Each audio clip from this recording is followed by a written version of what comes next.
Hi everyone, welcome back to my channel. Today video వచ్చేసి చిక్కుడుకాయ టమాటా curry అండి. ఏ విధంగా చేయాలో చూపించబోతున్నాను. ముందుగా అయితే అరకిలో దాకా చిక్కులు తీసుకున్నాను. ఈ విధంగా చిన్న చిన్న ముక్కలుగా కట్ చేసుకున్నాను.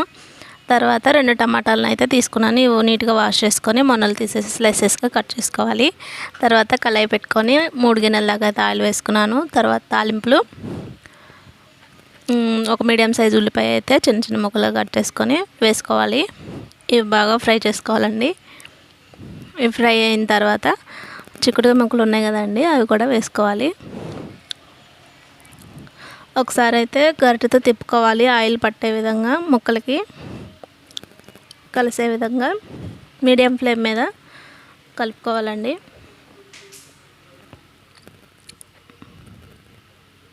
ఫస్ట్ టైం నా ఛానల్ చూస్తున్నట్లయితే ప్లీజ్ సబ్స్క్రైబ్ మై ఛానల్ అండి. 2 మినిట్స్ తర్వాత సాల్ట్ వేసుకోవాలి. 1 స్పూన్ అయితే సాల్ట్ వేస్తున్నాను.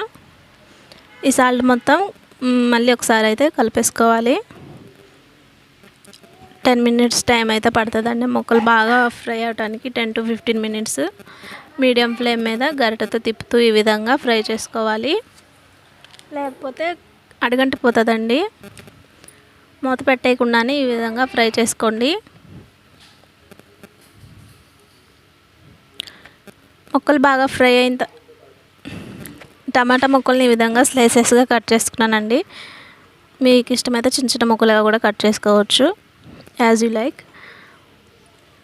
ఈ ముక్కలు బాగా ఫ్రై అవ్వాలండి. ఈ విధంగా అంటే చిక్కుడుకాయ ముక్కలు బాగా ఫ్రై అయిన తర్వాతే టమాటా ముక్కలు వేసుకోవాలి. ముందే వేసుకుంటే అంటే ఇది ఫ్రై కదండి, అందుకని ఇవి బాగా ఫ్రై అయిన తర్వాత టమాటా ముక్కలు వేసుకోవాలి.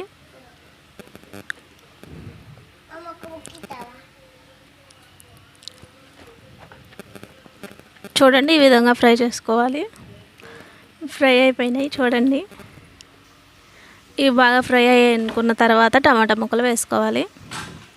నేను సన్నగా స్లైసెస్గా కట్ చేసుకున్నాను. ఈ విధంగా కట్ చేసుకోవటం వల్ల టమాటా ముక్కలు త్వరగా మగ్గుతాయని ఈ విధంగా కట్ చేసి వేసుకున్నానండి. మొత్తం ఒకసారి అయితే కలిపేసుకోవాలి. కలుపుకున్న తర్వాత మూత పెట్టేసేయాలండి, ఎందుకంటే టమాటా ముక్కలు మగ్గుతానికి. చూడండి, మగ్గినాయి. ఒక 5 మినిట్స్ అయితే అలా ఉంచాలండి మూత పెట్టేసి. అప్పుడప్పుడు తీస్తూ ఉండాలి, ఎందుకంటే అడుగంటిపోతుంది. ఒకసారి తిప్పేసుకోవాలి అప్పుడప్పుడు. బాగా మగ్గిపోయిన తర్వాత టమాటా ముక్కలు ఇంకా ఉన్నాయి కదండి, పసుపు, కారం, గరం మసాలా వేసి కలిపేసుకోవాలి ముక్కలకి బాగా.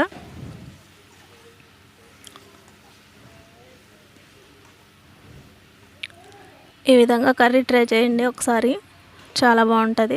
మొత్తం ఈ విధంగా కలిపేసుకున్న తర్వాత ఒకసారి అయితే మూత పెట్టి ఇంకో 10 నిమిషాలు అయితే ఉంచుకోండి.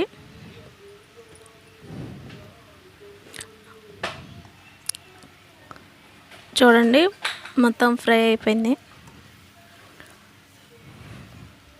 కొంచెం అడుగంటింది కూడా. కొన్ని కూరలు ఇలా అడుగంటితేనే బాగుంటాయండి టేస్టీగా.